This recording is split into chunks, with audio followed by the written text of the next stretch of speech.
Daphne, मेरी जान, मैं कहीं काम में फंस गई हूँ, लेकिन मैं आपको जल्दी लेने के लिए आऊंगी। तुम ठीक तो हो ना? मैं ठीक हूँ अम्मी, लेकिन मुझे आपकी याद आ रही है और घर की भी, और साथ में कारताल बाबा की भी याद आ रही है।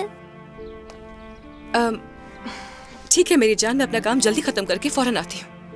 अम्मी, आपको पता है नाना ने कारताल बाबा से झगड़ा किया और उन्हें बहुत मारा। वाकई में?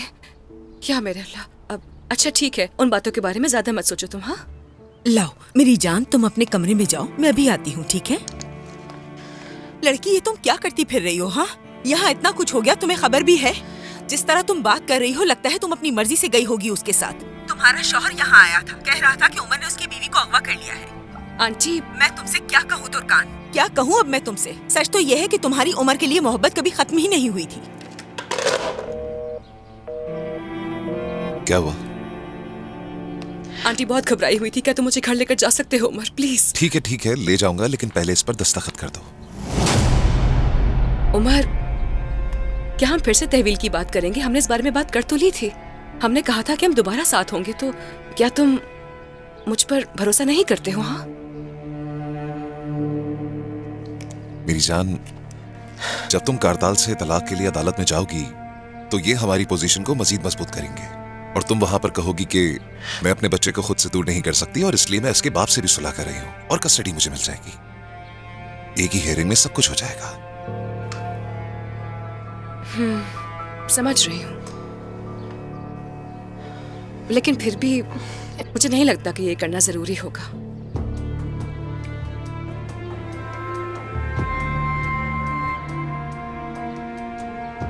दस्तखत तो कर दो तुम, हमारे लिए यही बेहतर है।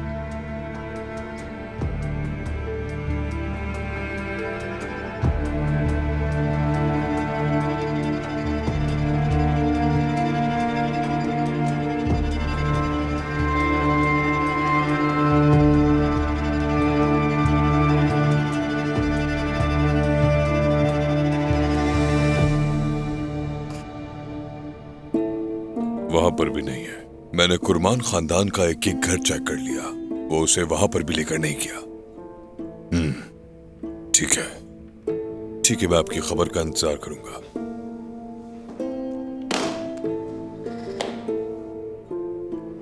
कारताल साहब, इस वक्त मुझे ये बात कहनी तो नहीं चाहिए, लेकिन आप मुझे बिल्कुल ठीक नहीं लग रहे। क्या मतलब तुम्हारा? बात असल में ये है, आप जानते हैं मैंने हमेशा आपका साथ दिया है। तुर्कान से शादी करने के लिए भी मैंने ही आपको हौसला दिया था। तुम साफ साफ बात करो, क्या कहना चाहती हो? आप उस दिन ठीक कह रहे थे, आप दोनों की शादी बहुत जल्दबाजी में हुई है कारताल साहब। आप बिल्कुल ठीक थे। शायद वाकई तुर्कान ने आपसे शादी उमर से गुस्से में आके की है। वो बहुत जल्दबाजी में थी। मुझे नहीं समझ आ रही कि उसने अभी तक ये शादी को खुफिया क्यों रखा हुआ है। उस दिन मैं भी कुछ ऐसे ही सोचता था, लेकिन फिर जब मेरी उमर से बात हुई फोन पर, तुर्कान उस वक्त चीख रही थी।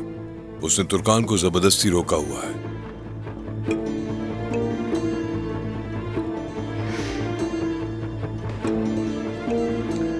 ये बात बिल्कुल वाज़ेह है, और अगर मुझे ये शक होता तो मैं इस रिश्ते को आगे न बढ़ाता।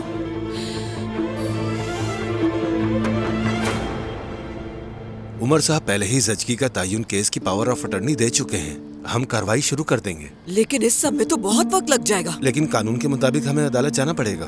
हम बच्चे को ऐसे नहीं ले सकते। क्या मतलब है इसका? उस बच्ची की माँ उसके साथ नहीं है और वो अपने नाना के घर पे रह रही है। मेरा इतना भी हक नहीं है कि मैं पुलिस को ले जाके अपनी पोती को वहाँ से ले आऊँ। रोशन, पुलिस को आखिर वहाँ ले जाने की क्या जरूरत है? ऐसा क्यों कर रही हो? उज़ैह, डैफ्नी कारताल को अपना बाप समझ रही है। उमर के होते हुए उसे बाप बना दिया और उसके दिमाग में पता नहीं क्या क्या डाल दिया। क्या अब हम बच्ची के कहे हुए एक लफ्ज पर चलेंगे? डैफ्नी का बस एक ही बाप है और वो उमर है, और वो अभी जिंदा है। कुछ भी हो जाए, कोई उमर की जगह नहीं ले सकता। इस तरह किसी भी राह चलते शख्स को उसका बाप बना दिया तो हम देखते रहेंगे। मैं उस बच्ची की दादी हूँ, मैं उसे यहाँ ला के रहूंगी चाहे कुछ भी हो जाए।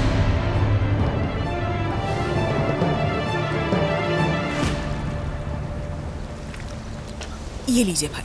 हाँ, दवा ले लें।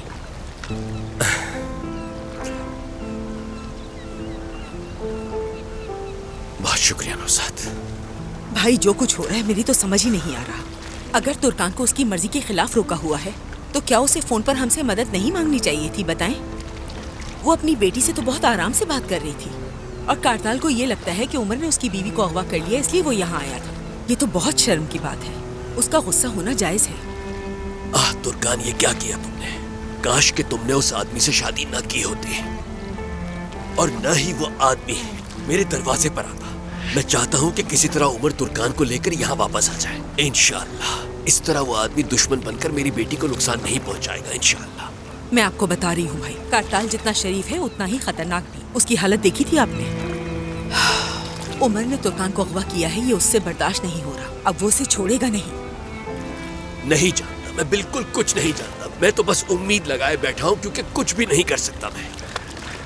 एक तरफ रोशन साहिबा का रवैया और दूसरी तरफ कारताल की धमकियां। उमर है कि कुछ समझता नहीं, लड़की को अगवा कर ले गया। मुझे कोई रास्ता नजर नहीं आता कि किस तरह अपने बच्चों की हिफाजत करूं मैं। तुमने जो कुछ भी मुझसे कहा था वो बिल्कुल सही था। मेरी एक ऐसी औरत से मुलाकात हुई जिससे मैं कभी नहीं मिला था। उसने मुझसे ऐसी बातें कही कि मैं हैरान रह गया और सोचने लगा कि आखिर मैंने उन बातों के बारे में क्यों नहीं सोचा था। अफसोस होता है खुद को संभाले। आज तक जो भी कुछ हमने किया वो गलत था। अफसोस होता है, अफसोस, अफसोस।